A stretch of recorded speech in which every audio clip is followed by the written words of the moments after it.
Ajahn, there are 21 questions. I must be a very bad teacher. The more we practice, the more questions are coming up. We're practicing to end the questions. Okay. Dear Ajahn, good afternoon. I have a question on doing reflection during meditation. With breath meditation, we are supposed to focus on our breathing and let go of the thinking and thoughts. In this case, at which stage during meditation should we start doing the reflection? Secondly, there's a possibility that reflection will turn into thinking. How do we prevent that from happening? Any technique we can apply? Thank you very much for your guidance. Sadhu, sadhu, sadhu. Yeah, that's a very good question, but it's also a very common question. It seems to be everyone has doubts about this. One thing you have to remember is you're practicing meditation, you just have the one mind. The Buddha has described the practice in many different ways, many suttas, many lists of dhammas, things we're developing, things we're abandoning, quite a lot. But it's just the one mind. So particularly with the qualities that we're cultivating a number of different qualities together in harmony, supportive qualities. So, of course, our number one priority is always to bring up mindfulness, maintain mindfulness. And that's why we use an object of meditation, such as the breath. It's not the only object, but it's a very common and a very useful object to focus on to bring up mindfulness of the breathing. And as we practice mindfulness, we also practice clear comprehension. So clearly knowing, understanding what we're doing and why and how to do it and what the purpose of what we're doing is. That's more the reflective or wisdom faculty at work. And as you practice mindfulness, maybe you have no other real goal other than just to focus your attention on the breath. But as you do that, you can't help but notice things, can't you? Because you're mindful, you start to notice thoughts coming up and passing away. So even if your aim is just to be aware of the breath, not interested in other things, don't want to think about anything, don't want to reflect or look at anything else, you can't help but notice things. Because that's one of the, you might say, the benefits of mindfulness. It helps you to pay attention to what's going on. So even though you're aiming to be mindful of the breath, you'll notice feelings coming and going, and feelings change, don't they? As you become more mindful of the breath, you probably have more pleasant feelings arise. Some of these different qualities I was mentioning about earlier, piti and sukha, body becomes more tranquil, mind becomes more tranquil. These are changes that are taking place that you're observing, even though you're still just watching the breath. And you'll observe thoughts coming and going. So, mindfulness and samadhi are very closely linked, because really samadhi is the continuous presence of mindfulness. So, on paper we have these two words, and they do have slightly different functions and different characteristics, but they emerge out of the same thing. It's only your one mind, and you practice mindfulness of the breath, say. As your mindfulness becomes more continuous, the mind becomes firmer, then you may experience samadhi. So one thing emerges out of the other. Just like this morning we had a lot of fruit. Fruit starts as a little flower on the bud of a twig on a fruit tree, like a rambutan or a mangosteen or a mango apple. It starts as a flower and then it grows into a little fruit, a hard fruit, and then a bigger fruit, and then softens and ripens. It's the same fruit. Same mind, mindfulness can develop into samadhi. And with samadhi we also gain a lot of wisdom, because you are observing what is peaceful and what is not, the mind that is very expansive, the mind that is very contracted, the mind that is not in samadhi, and the mind that's in samadhi. You get to know both, don't you? Once you attain one thing, then it also shows you the others. So you already gain some wisdom as you practice mindfulness and develop samadhi. But like the questioner says, there'll be times when you consciously turn to reflection.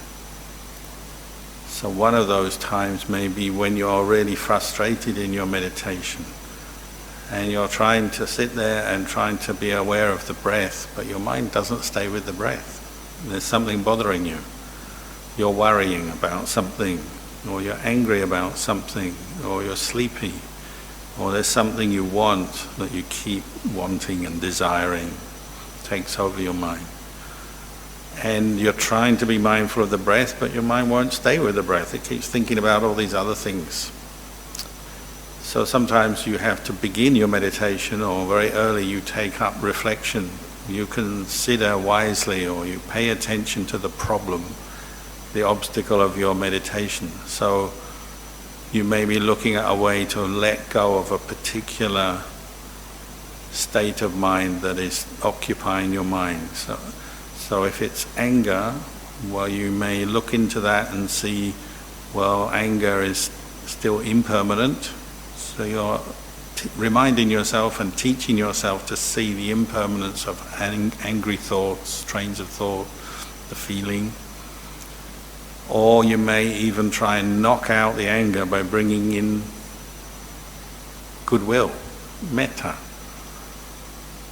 Because when you're angry, you must be remembering and focusing your mind on something that annoys you. So if it's a person, you're remembering something you don't like about them, or what they said, or what happened with that person. And you remember and you think about it in an angry way, because you're focusing on what's wrong, or what's bad, or what hurt your feelings, whatever. So if you introduce metta, goodwill, you're trying to redirect your thinking to something that is better, and that helps you to let go of the anger. So you might use wise reflection, or use your thinking mind to do that. You know, like have a conversation with yourself and teach yourself to let go of one thing by putting your attention on another. Then maybe later, when you're ready, you go back to the breath. You've now sorted out this anger, you've put it to bed, you've put it aside. Now you can focus on the breath better. Or that object that is obsessing you, you have desire for something. Maybe you consider the impermanence of that object, or some of the disadvantages of that object. So you're thinking about something that really brings you pleasure, that's holding your attention. Oh, I would really like to eat that food, or go to that place, or have that experience. You're remembering some pleasant experience from the past maybe, and it's filling your mind. You say, oh, but this is impermanent, this pleasure is impermanent, how long does it last? It doesn't last that long, and yet it fills my mind up so much, and it can take up so much of my energy trying to achieve that kind of pleasure and happiness. It has certain disadvantages, and it's impermanent. You may reflect in that way to the point where you can set aside that desire. I'm just giving you examples here. So wise reflection can be useful both in the practice of, we say, samatha, bringing your mind to let go of 5 hindrances, but it can also come out of samatha and is what we call vipassana. It's developing wisdom and insight into the 3 characteristics of impermanence, unsatisfactoriness, and not self. So not self is often just seeing the conditioned nature of things, how something only arises in your experience but it's triggered or dependent on other conditions.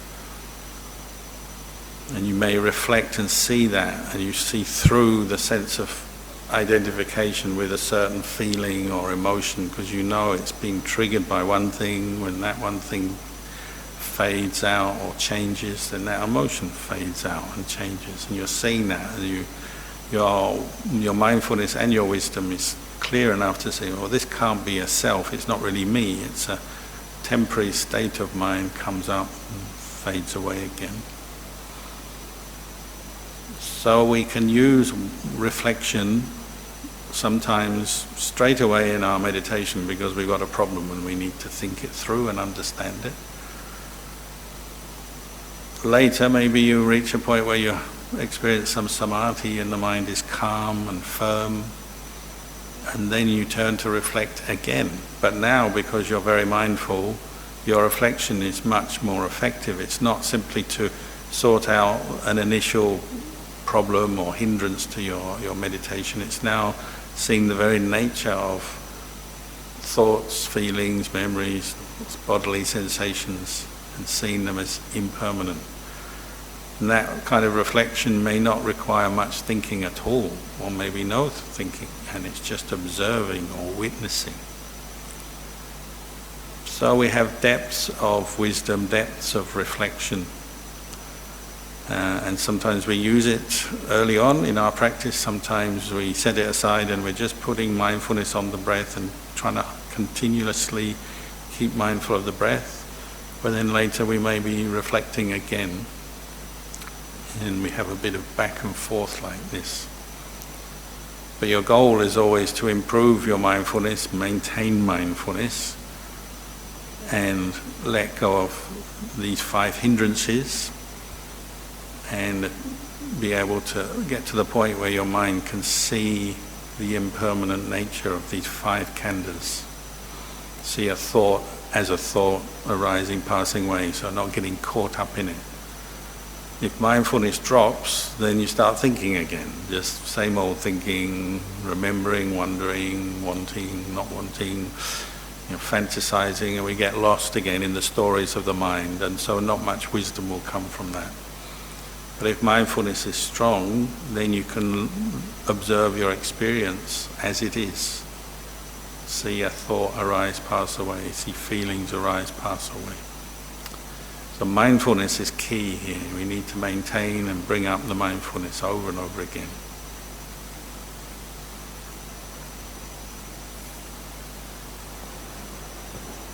Hello, teacher. During walking meditation, there's body movement. Would there be any difference to the samadhi developed versus the samadhi developed in the sitting method? Thank you. Well, you can use the same meditation object when you're walking as when you're sitting. So some people even use the breathing when they're walking. It's harder because of the movement of the body, it's harder to watch the breath. Or some people use Buddha when they're sitting and Buddha when they're walking. And you can also contemplate or reflect when you're sitting, when you're walking. But there's one thing that's fairly obvious. When you're sitting, you're already physically still. And so the mind can withdraw from its senses and the world inwards, and it can go very deep. Because you're physically still, then your mind can also become very still, very deep, and you can let go of your body, let go of the senses if you achieve that through mindfulness directed to an object. When you're walking, you're also directing your mindfulness to an object. But because you're walking, it's hard for your mind to go deep into stillness because you're moving and you need to see where you're going. So what is a quite common experience is that your mind, your mental energy starts to gather together in samadhi as you're walking, and you may reach a point where you need to pause and you stop walking and all your mind goes inwards, just like when you're sitting, because now you're standing still. There's no need to move or think about outside things anymore. Your mind can go right inwards. And so some people When they're walking meditation, they pause. They're now doing, you'd say, standing meditation, but their mind goes deep into samadhi. So you can't go into jhana when you're moving. You need to stop and be still. So walking meditation does have some advantages, though. The Buddha said one of the benefits of walking meditation is you tend to get very long-lasting samadhi because you've got used to being mindful walking.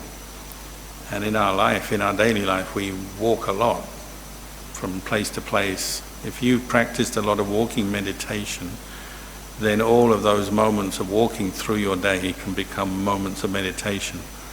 And especially if you walk for quite a while, half an hour, 1 hour, or periods of longer periods of time, this mindfulness with the body as you're walking will stay with you as you go off and do other things.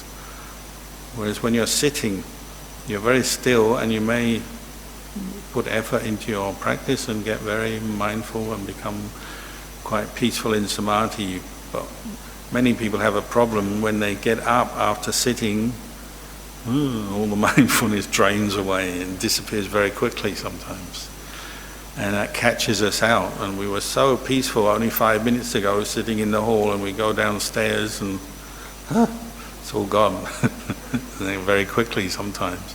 Whereas when you're walking, it tends to stay. Some of those qualities of mind, the mindfulness, the rapture, the ease of body and mind often stay longer. But it won't be the deepest samadhi, because when you're moving you can't enter the deepest samadhi. It will be, if you have an experience of samadhi, it's what we call kanika samadhi or upajara samadhi. So it's, your mind can still drop the 5 hindrances and become very mindful without the 5 hindrances, but it won't enter the deepest states of samadhi when you're moving.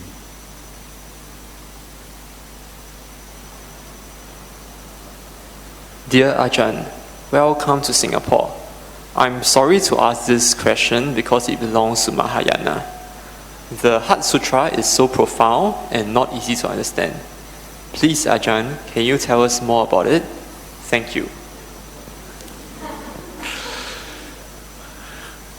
Now I know why you started Welcome to Singapore. Only in Singapore will they ask this question. If you have a background in Mahayana Buddhism, fine, good. And like you say, the Heart Sutta is a very deep, profound sutta. But I'm not an expert. So I don't feel it's my place to really comment on it other than say I've read it and it is a very profound sutta. All Buddhist teachings, Mahayana, Theravada, Vajrayana, all coming from the one Buddha, the one enlightened mind. So remember that there are some common themes.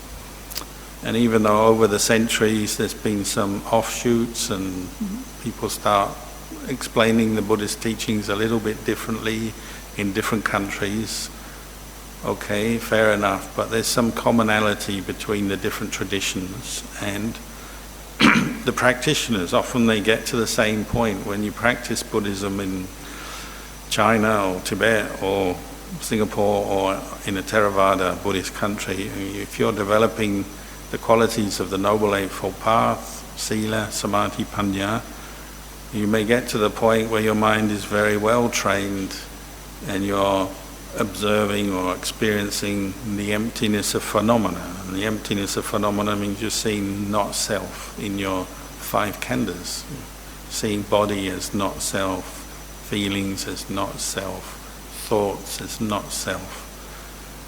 So some people might call that the experience of emptiness of self in the 5 khandhas, or the fruits of vipassana meditation might be one way of describing it. And in the Mahayana tradition they seem to have these teachings expressing those similar kind of insights. So perhaps there are, and probably are, and have been enlightened monks, nuns, lay people in the Mahayana tradition as well.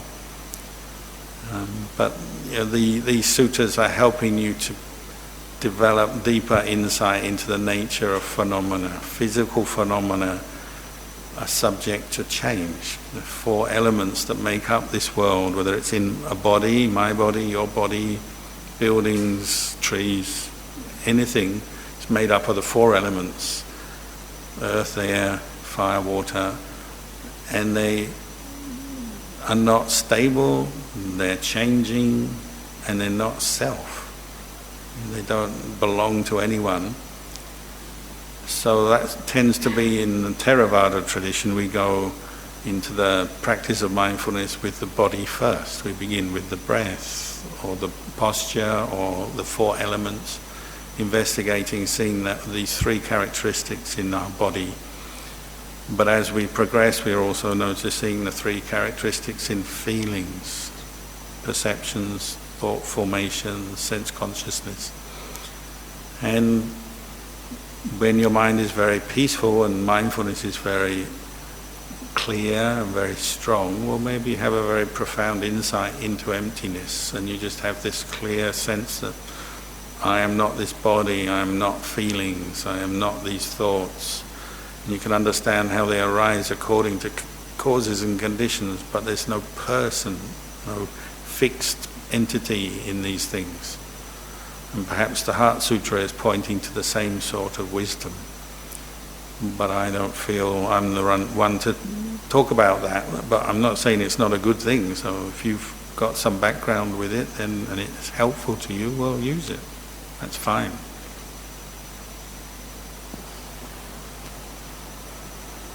Dear Ajahn, is it right to keep a distance away from the things and people that I feel strongly attached to in order to practice disenchantment, dispassion, and equanimity? Thank you. Well, in the beginning we'd probably call that the practice of sense restraint, which is an essential part of our practice. So this is why on a retreat we are keeping away from many distractions, aren't we? We're all here in this hall, only eat one main meal a day, there's no entertainments, we're not going out, leaving the place, shopping or going around, we're not working, we're not getting very involved with other activities at the moment. So we have cut off a lot of things temporarily to help us. And this is helping sense restraint, so you're reducing the amount of sense contact to help you, because you're training in mindfulness, and in the beginning you need some help. So sense restraint is assisting that. So sense restraint is literally being mindful of your seeing, your hearing, your tasting, your touching, your smelling, but in combination with sila, we're not simply practicing mindfulness of seeing, but we're also maybe restricting or limiting what we see, and our main aim is to maintain mindfulness as you see things, as you hear. So if you're seeing a lot and a lot of different objects and sights, there's more chance you'll be stirred up. Your greed, your desire, your attachment will be stirred up. So if you limit it, well, then that will help you to maintain mindfulness.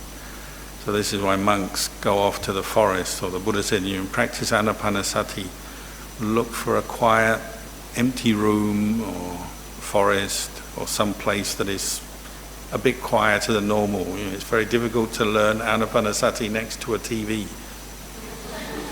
I know, I tried it when I was a layperson and it was very difficult. When I began meditating, I was a teenager, and teenage friends, they're not very restrained and they're not very peaceful. So I would sit in meditation in my room, say when I was a student, and my friend was a drummer, and he'd always do his drummer practice when I started doing meditation. Sometimes I just thought maybe it's some kind of conspiracy, he's trying to annoy me. So I'd sit and then boom, boom, boom. Out in the world there's a lot of distraction, and things bring up desire, aversion, confusion, fear. So sometimes we limit our sense contact and we practice sense restraint just to help us train better. But of course sometimes you're not in a position to limit things very much. in terms of you can't control your environment very much. So then all you can do is establish mindfulness as you experience sense contact. So like last night, as I was saying, I was at NDR and there's the mooncake festival, noise, people eating, food smells, singing, very bad singing, music. So trying to sit there and there's all this going on in the background. So you can only practice sense restraint. So you can't get rid of the sound and the smells and all of that, but you can keep your mindfulness with the hearing, with the seeing. So sometimes it helps just to limit it or reduce the amount. You might say that's coming from wisdom, isn't it? You're knowing your limitations, especially in the beginning when your mindfulness is not very strong. But sometimes you just have to put up with situations. You don't always get a chance to limit things.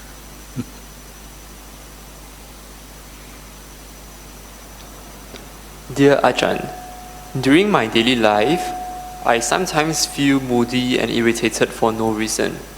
Is it important to investigate the cause? Thank you. It kind of depends. Obviously everything does have a cause. If it's at a time you're feeling moody, irritable, sad, you have a strong mood coming up. It depends on the situation as well, doesn't it? If you have to work at that time and you're feeling moody, well, maybe it's not the right time yet to investigate because you have to concentrate on a job or drive a car or whatever you have to do. Maybe at that time you just practice more basic mindfulness, try and keep your precepts, practice patience, and wait to a time later in the day when you have more free time, and then you may bring it up again a second time and say, why was I so moody today? And sometimes it's appropriate to investigate. Maybe it's a physical thing. Maybe you have some physical condition to do with your body, illness, problems, eating food, or just something to do with your body. Maybe that's bringing you some tension or pain or some kind of suffering or making you tired.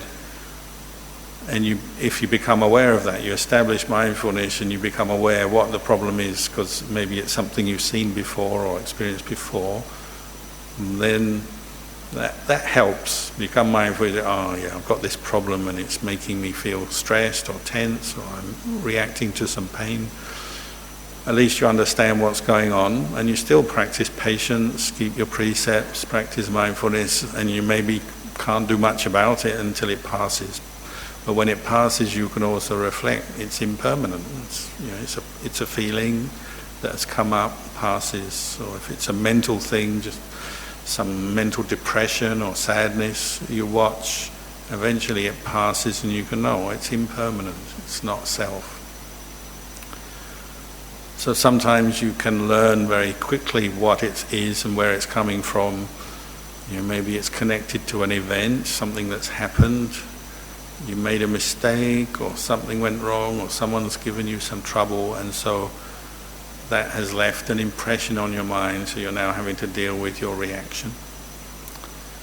But sometimes you can't see the cause. Sometimes it seems to be just some painful physical feeling or mental unhappiness that's come up and you can't find a cause. Even if you look, it's like, don't know where this has come from. So you practice mindfulness, patience, and you just accept it's a feeling, a mental feeling or a physical feeling. Has a beginning, you watch, eventually it will change, and then it's past and you can see it's impermanent.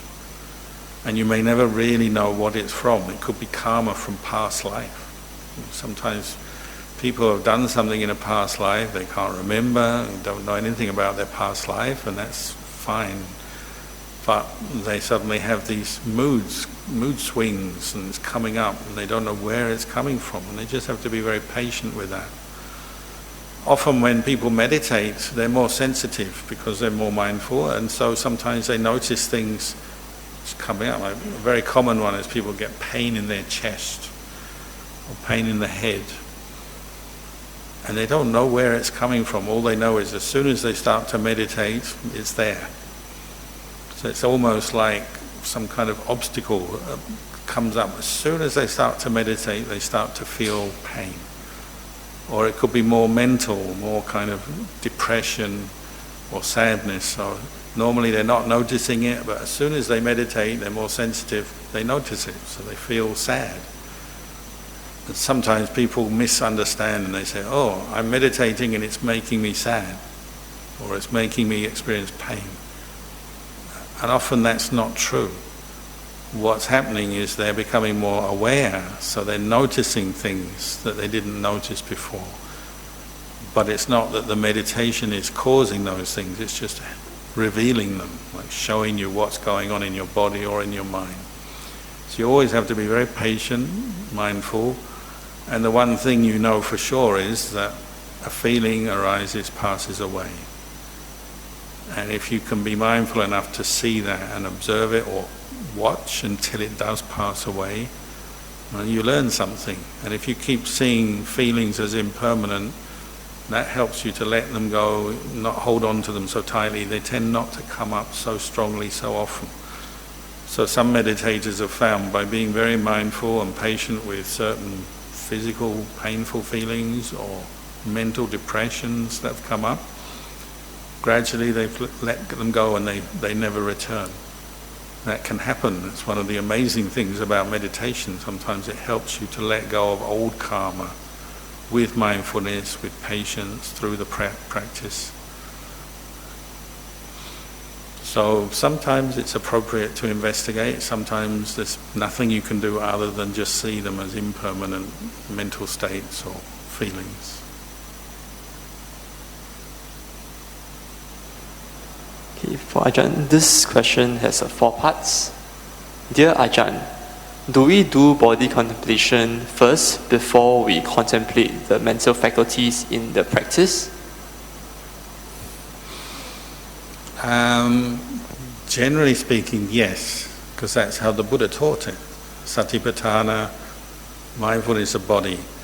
So if you're doing your breath meditation, that's mindfulness of body, isn't it? The breath is part of your body.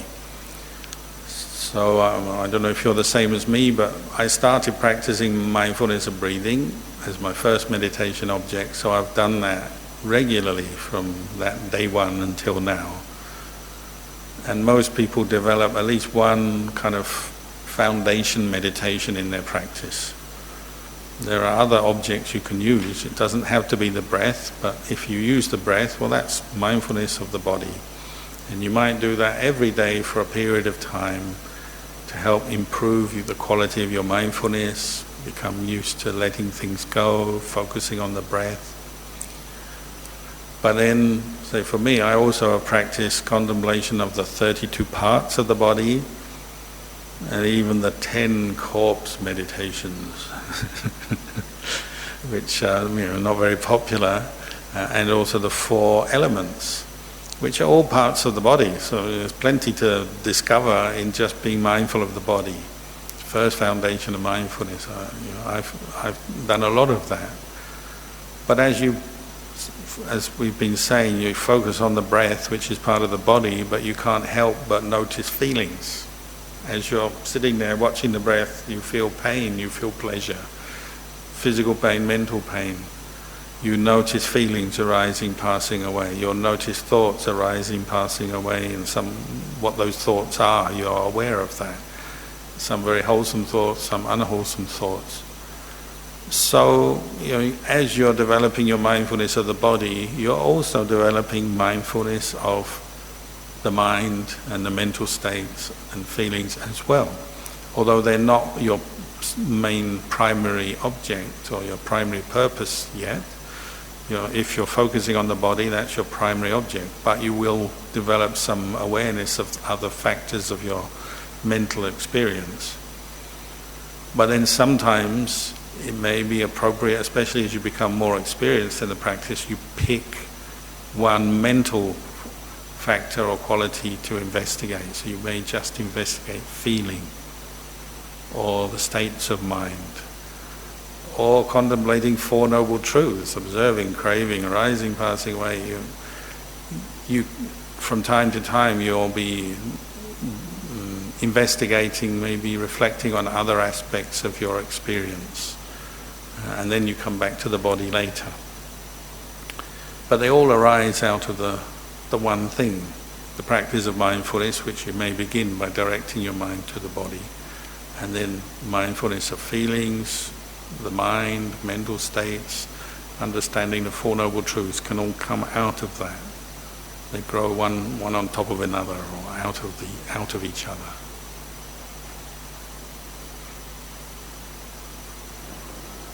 The second part, how does mindfulness relate to concentration? Well, I mentioned earlier, concentration is the continuous presence of mindfulness. So if you're practicing mindfulness of breathing, or mindfulness of metta, or mindfulness of the body, one aspect of the body, when mindfulness is more continuous, you start to experience the factors of samadhi arise. The mind becomes calm, joy, piti and sukha arise, the mind becomes one-pointed because of the presence of mindfulness. If mindfulness is broken or occasional, you won't experience samadhi, will you? It depends on mindfulness. Mindfulness also depends on other factors like right action, right speech, right view. And all the Eightfold Path, the factors of the Eightfold Path, support each other like eight friends, helping each other. And samadhi is at the end, because we know it's the hardest, it's the most difficult part to develop, but it requires all the other parts to help it. So samadhi comes from sati. Third part, how do we balance the 5 spiritual faculties? Sati. The Buddha said sati is like Prime Minister. Do you have a good Prime Minister here at the moment? When you have a good Prime Minister, it's like the government works like clockwork. Every ministry, every department all doing their job because Prime Minister is on the case. That's sati. Sati is in the middle of the 5 spiritual faculties. You've got faith balanced by wisdom. You've got samadhi balanced by virya, effort. And sati is in the middle, because sometimes too much samadhi and we become dull. Too much virya and we become too enthusiastic, too agitated by our efforts. We try too hard. Sometimes we have too much faith, not enough wisdom, so we have faith in the wrong thing. Or our faith is kind of a blind faith and we're not investigating the truth, we just believe. I believe in the word of the Buddha, but we're not investigating. Or too much wisdom without faith tends to go often into aversion. We become very critical. Oh, this is impermanent and that's not self, and this is right and that's wrong. Too much wisdom, not much faith, and you lose all the joy. So people sometimes have very little joy when they have a lot of wisdom but no faith. So they need balancing. And mindfulness is in the middle to see where things are going out of line. You try too hard and you get tense or you get stressed by your practice. You don't try hard enough, you just fall asleep. You become dull. So you need to be adjusting from time to time, and so mindfulness helps to see or oversee what you're doing and see where things need to be balanced more.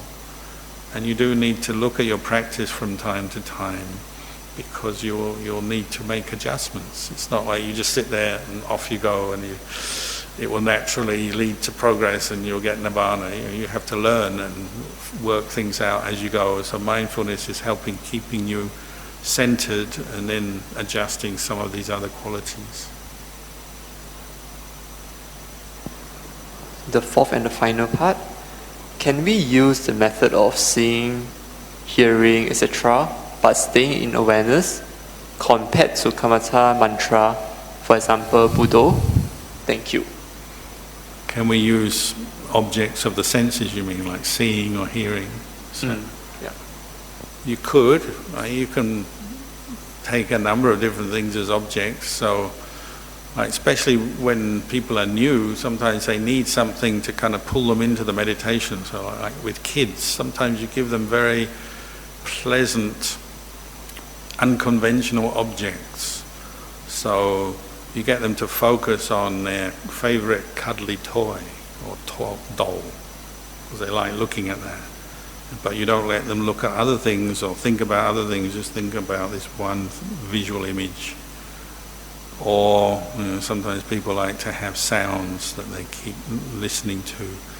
But it's a very basic way of training your mind. It won't go, your mindfulness won't become very strong like that. It's just a beginning, an introduction to help settle your mind.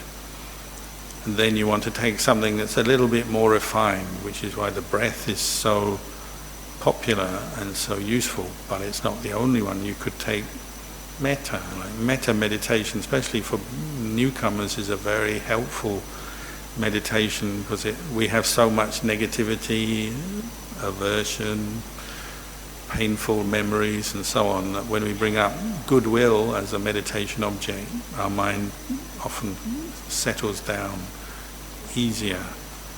Or even chanting can be a very good meditation object. So when you're chanting, how do you meditate? Well, you're focused on the words, saying those words. So there's the sound, but it's not, you're not like testing yourself to see how well your chanting sounds, in the way you might do when you're singing. It's just focusing on making those sounds of those words. So you're practicing memorization, or you may be reading. That's not ideal. Best is to memorize. And you're chanting, and you keep your chanting going with mindfulness and effort, and you try and chant correctly. So even if you're not considering the meaning of the words, but just doing it will bring up mindfulness. So chanting is a very good basic meditation, and especially for newcomers again. Because when you're chanting and you're not mindful, you stop saying those words. You go quiet, or you say the wrong word. If you notice when you're chanting, if you are not very mindful, the wrong word comes out. Everyone else chants another word and you chanted something else, or you're on the wrong page or something. So chanting is another good one. So you can be a little bit experimental, especially in the beginning of meditation practice. You can try things. When people contemplate the Buddha, some people like to look at a Buddha statue or remember the Buddha statue or an image of Buddha. Some people like to recollect the qualities of the Buddha, so they're just memorizing and thinking through the qualities of the Buddha. Other people just recite the word Buddha, Buddha, Buddha. So there is room for experimentation here.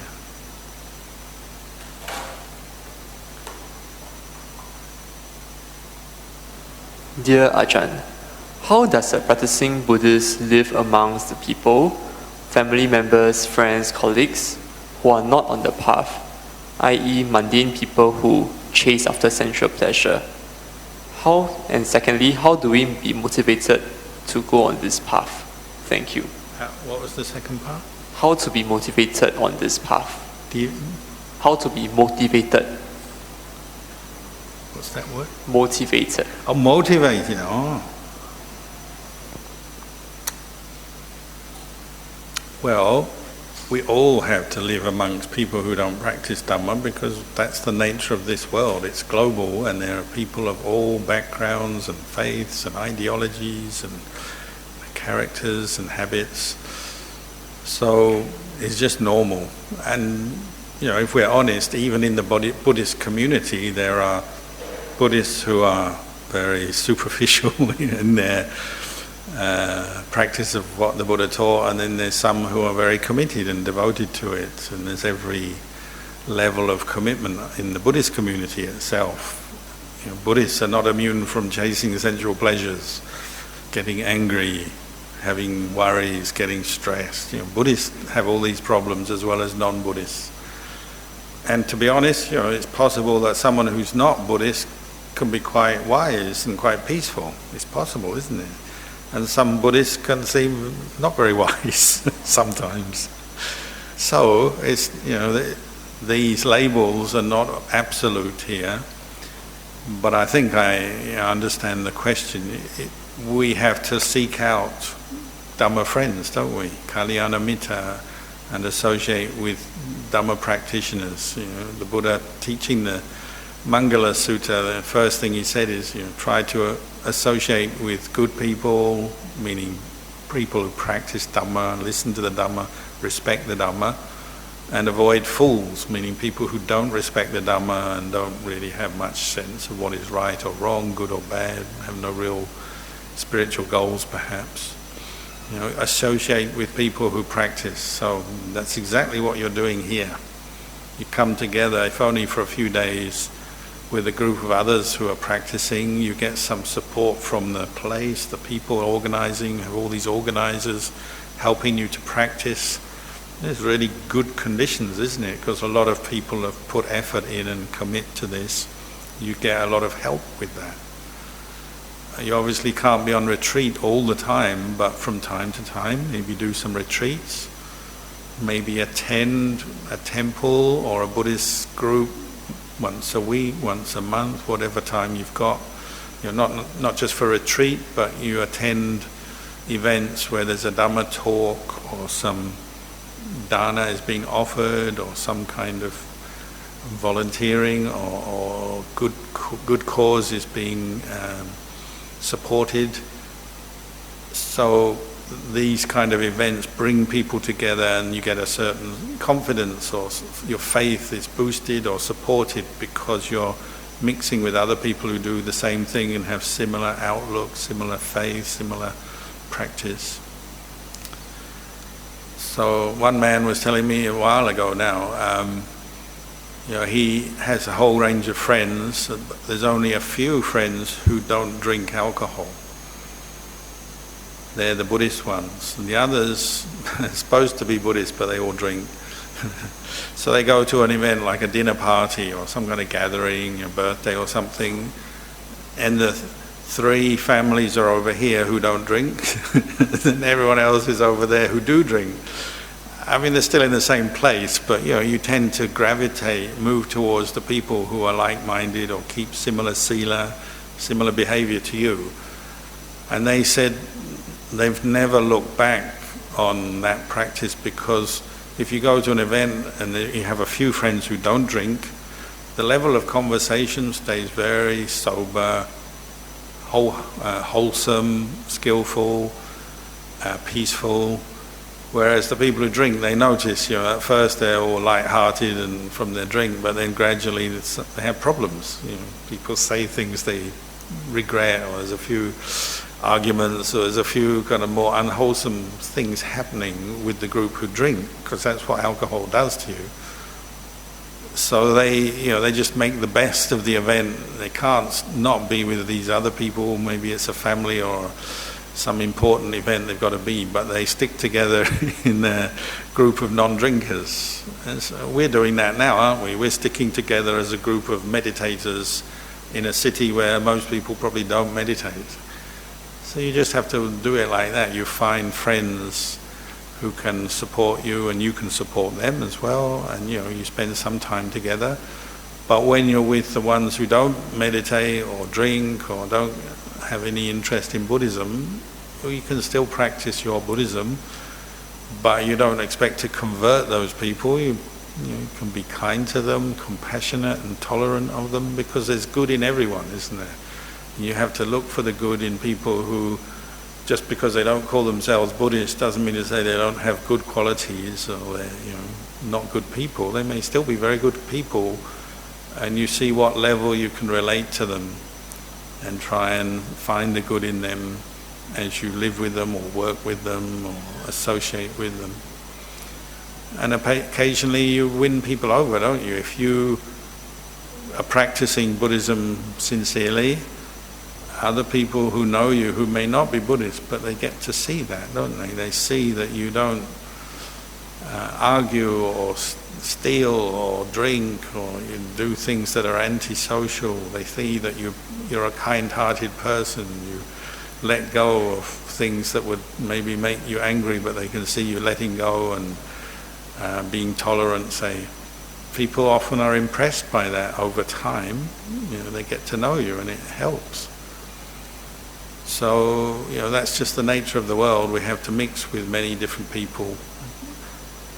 And the Buddha encouraged us to practice with metta, with patience, keep the 5 precepts, and generally your relations with other people will go well. And when you have the time, you go on retreat or do some meditation, and there's a time and place for meditation. There's a time and place when you're not able to meditate, but you can practice kindness and keep your precepts when you're with other people.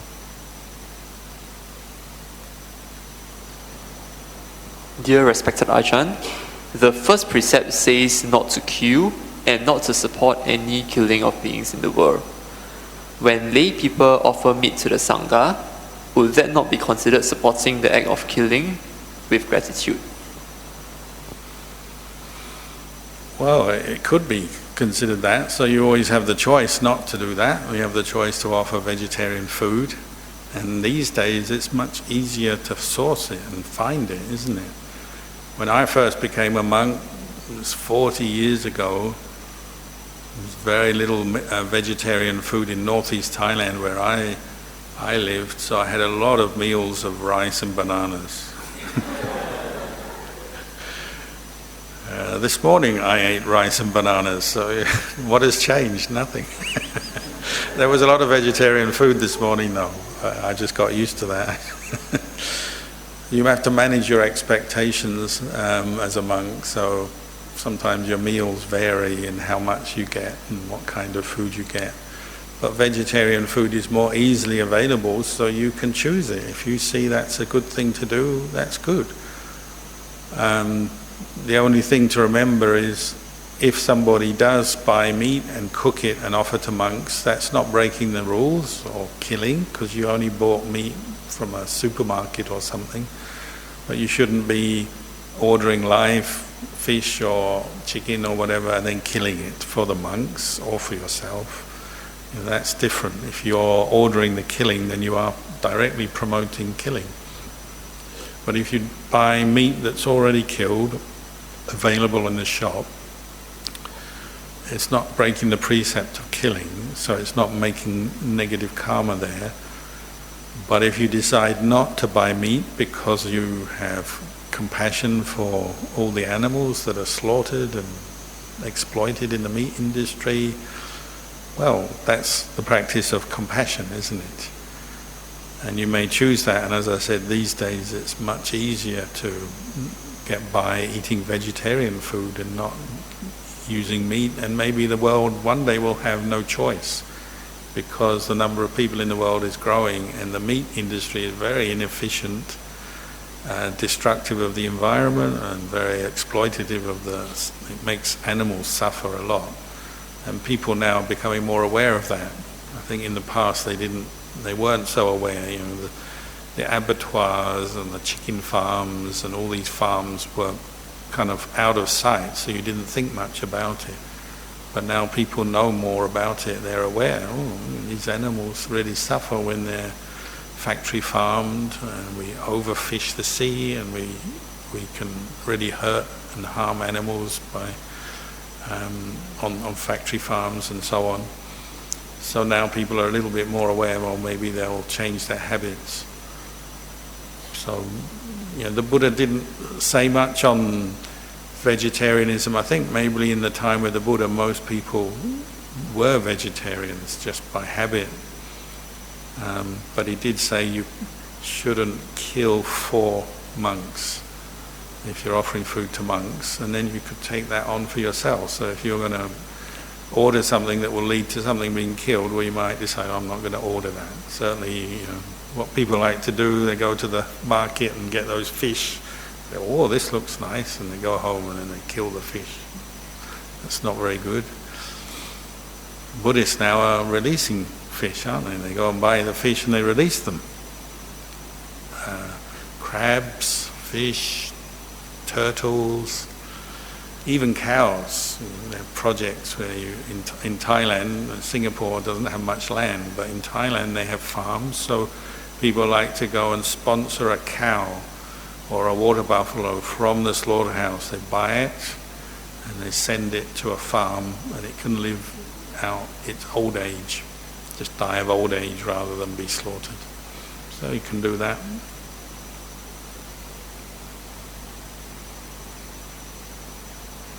Dear Ajahn, could you explain the difference between perception, mental formations, and sense consciousness? Thank you and sadhu. I did yesterday. In brief, perceptions, it's the way you remember your sense experience. Sight, sound, taste, smell, touch. So, you're seeing, when you see, the raw data is just colours and shapes. It comes into your brain interprets it with perception. So basically it puts a label on. So I see men, women, some people wearing masks, some people not, furniture, clock, whatever you're looking at, you start labeling, don't you?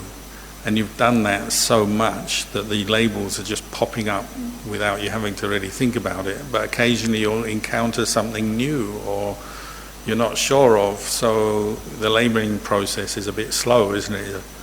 What's that? Like a man at our monastery, he said, wow, look at that kangaroo up there. And I said, no, that's a tree stump. And he said, no, it's a kangaroo. And I said, no, it's a tree stump, because I lived there, so I know it was a tree stump. He was new and he thought a kangaroo, because we do have kangaroos. And it did look a little bit like one. But anyway, we got nearer and it was a tree stump. That's perception. It can be a little bit uncertain, and you see it one moment and then it changes on you and your perception changes. So it's how you remember things. And it can be very deluding, and it can be very a cause for suffering, because you see a person, and if you've had a bad experience with that person, maybe you've already labelled them as enemy for life. And maybe they're a good person and you just had one bad incident with them and they're actually quite a good person, but you've already put the label on, so you're more suspicious, or you have these negative thoughts when you see them, which is a shame. So that's something to investigate, your perceptions. Mental formations is where we make karma, good and bad karma, wholesome mental formations, unwholesome mental formations. It's your thoughts coming out as intentions. So you're practicing mindfulness of breathing, you're developing your sankhara khanda by putting attention on the breath, bringing up mindfulness, effort, patience. A number of good qualities are coming up. These are all mental formations. And samadhi is a mental formation, wisdom is a mental formation. But as you're doing that, maybe unwholesome mental formations slip into your mind, don't they? So you have a bit of anger or some worry or some confusion. And these are also mental formations, but in the unwholesome category. So you can spend a whole day just observing mental formations arising and ceasing, but also observing them as wholesome and unwholesome. Sense consciousness is literally just knowing, seeing, hearing, tasting, touching, smelling, and it's just the raw data coming in through your senses. So you need to see, you need light. If this was the middle of the night and we turned all the lights off, well, you couldn't see, could you? It's all dark. Or if your eye was injured, or if you close your eyes, you can't see. Your ears need to be healthy, and there has to be a sound for you to hear. If you're in a very quiet wilderness, maybe some places are really silent, the desert, say, can't hear anything. I mean, you can hear, there's the buzz of fans, but if you're in a really silent place, there's not much to hear. So ear consciousness is not really working at that moment. As soon as something comes in to your experience, you hear an aeroplane or a car, ear consciousness can arise. Tasting, maybe at the moment you're not eating, so there's not much to taste, is there? It's all gone very quiet. Your tongue is quiet. You're having a rest. Your tongue gets a rest during the afternoon because there's no food. Unless you get a strange taste in your mouth and maybe something's wrong, or if you get a little bit of food stuck in your teeth and then it comes out and it's like, oh, what was that? What did I eat this afternoon? But normally there will be periods where your taste buds are not stimulated, so not much taste is happening, but then they're ready for the next time you eat or drink. So your senses, physical senses, are constantly kicking into action, and they alternate. It's one moment after another, but we don't see that. Usually it's a sense of continuity. So maybe you're looking at me, but you're also hearing my voice, and actually it's moving between seeing and hearing and sensing your own body. Suddenly the painful feeling in your leg comes up, and so you stop listening, and now it's pain, pain, pain, pain, pain. It's changing all the time, isn't it? But it's just your sense data coming to you. One more question maybe? Dear Long Po, I understand that sometimes obstacles to meditating properly may be karmic. What would be a proper way to overcome these karmic obstacles? In the first place, how do we tell that it is karmic? Thank you.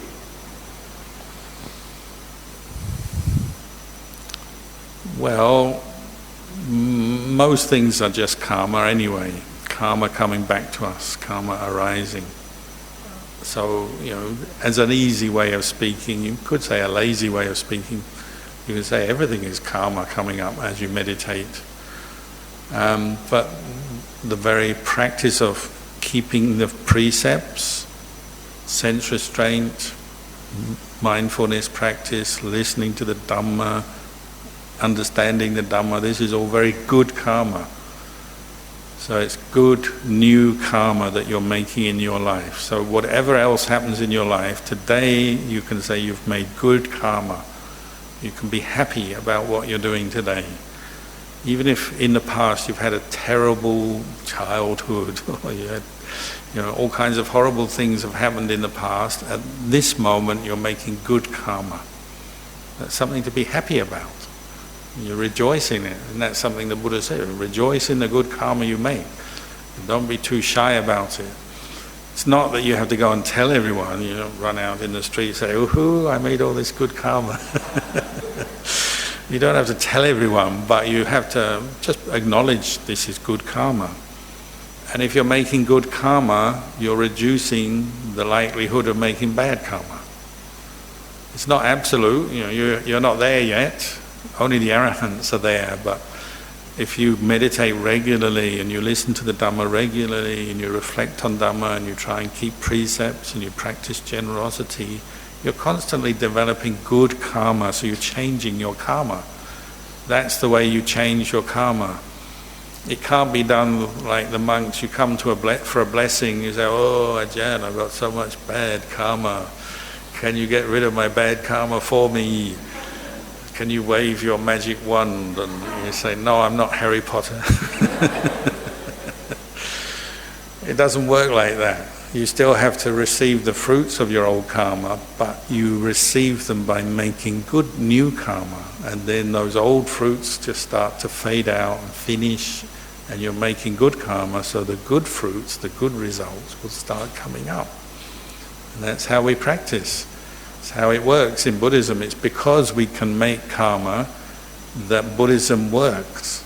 If we couldn't make karma, if it was all destiny or fixed or determined by some other being, then we're stuck. Nothing we can do. But that's not how it works, is it? And this is what you're investigating. You're investigating your own karma right here, right now. And even though there's a little bit of difficulty when you practice, sometimes it's hard, the body is tired or pains, your mind is restless, but generally you're making good karma through the effort you put into your practice. So you're a witness to the effects of making good karma, and the results of the good karma you're making when you practice come back to you over and over again, not just once, not just a little bit, over and over again. If you haven't reached Nibbana by the end of this life, what you're practicing here will help you in your next life. So it's a very good investment. In Singapore, they love to talk about investments. So when your friend asks you, what's a good investment? You say, do a meditation retreat. This is life by life investment. So it's got to be better than anything with money or stocks and shares, or that all is very temporary, very unreliable. This is much more reliable, and you're changing your karma by doing this. You keep the first precept, you're changing your karma. In some previous life, or even in this life, you may have killed things, but now you're saying, I'm not going to kill. That's changing your karma for the better, because you're consciously making that decision, so your mind is becoming free from the intention to kill. Maybe it just never comes up anymore. Even if you meet some, wasp wants to sting you or something, you just try and get rid of it without thinking of killing it. Once you practice the precepts, it's like that. It changes the way you think. Lying, stealing, sexual misconduct, drinking, hurting other people through your speech, whatever it is, you keep precepts. It's a very powerful way you change your karma for the better. And meditation even more so. Abandoning unwholesome mental states, cultivating wholesome states, you're changing your karma. It's even more effective than me waving a wand. That doesn't do much, does it? But you making your own effort is very powerful, good karma. So time is up for this session.